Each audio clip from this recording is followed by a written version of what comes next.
Hello everybody and welcome back. Tonight I have some very strange accounts from Delamere on the northwest coast of England, and they were sent in to me by Angela, and I'm very grateful to her for sending them. And it comes from a gentleman's book, and his name is, let me think if I can get it right, 1 second. His name's Tom Sleeman, sorry. And he writes, "One afternoon I gave a talk about ghosts to a group of school kids at a library in Liverpool. Afterwards, a schoolgirl asked me, 'What's the oldest ghost ever?' The innocent question set me thinking. Anne Boleyn's ghost is allegedly still being seen 460 odd years after her death in 1536. An apparition said to be that of Boudica is regularly seen in Lincolnshire. I also remembered the strange account of a heating engineer named Harry Martindale, who was working in the cellar of the medieval treasurer's house in York in 1953, when he was startled to hear a trumpet call. Mr. Martindale watched in absolute terror as a Roman soldier marched through the wall, followed by an officer on horseback, with about 16 other soldiers trailing behind him. Mr. Martindale cowered in a corner as he watched the eerie scene, and noticed that the ghosts were marching thigh deep in the cellar floor.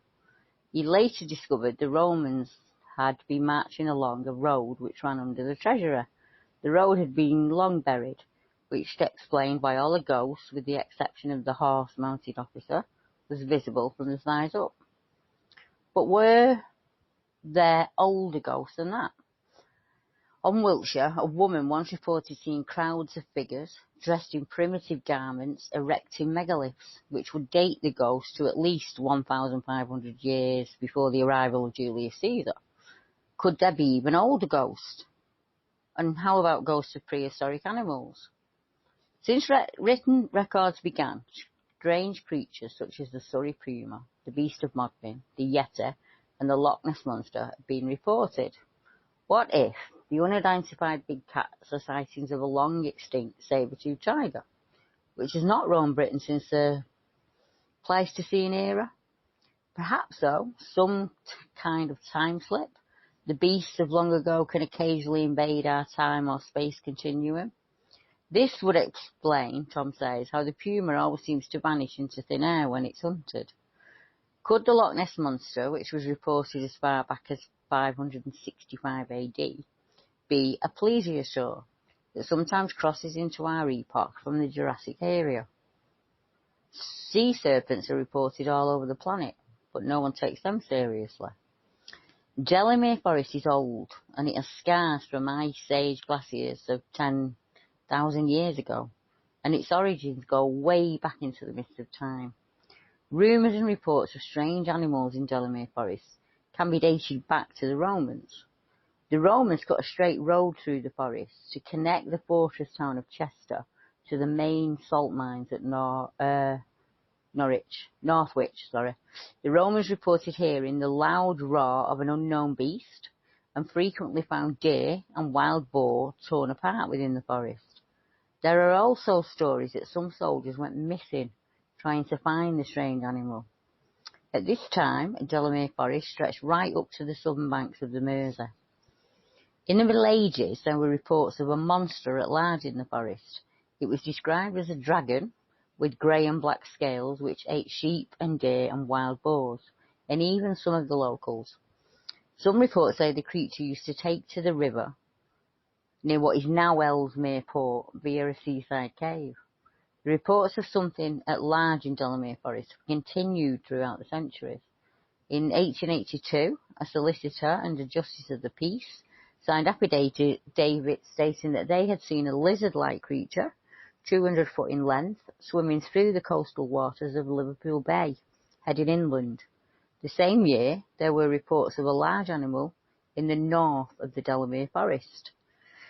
Now, in April 1974, 6 people encountered an enormous animal which looked like a saber-toothed tiger. The official explanation that it was nothing more than a fox, but 4 of the witnesses were wildlife experts, and they were insulted by the explanation. I bet they were. One hot summer afternoon in 1985, 3 people saw something which sent them running for their lives.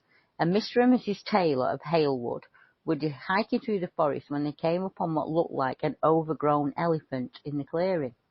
This animal was in the shade, and it gave off a terrible stench. The tailors suddenly stopped in their tracks when they saw that the animal had a head like a dinosaur. It looked just like a small Tyrannosaurus rex. The thing was asleep, and it was breathing slowly, making a snorting sound. Suddenly, a man came on the scene and shouted, "Oh my God!" He turned on his heels and ran off. Mr. and Mrs. Taylor held on to one another, turned around and walked away trembling.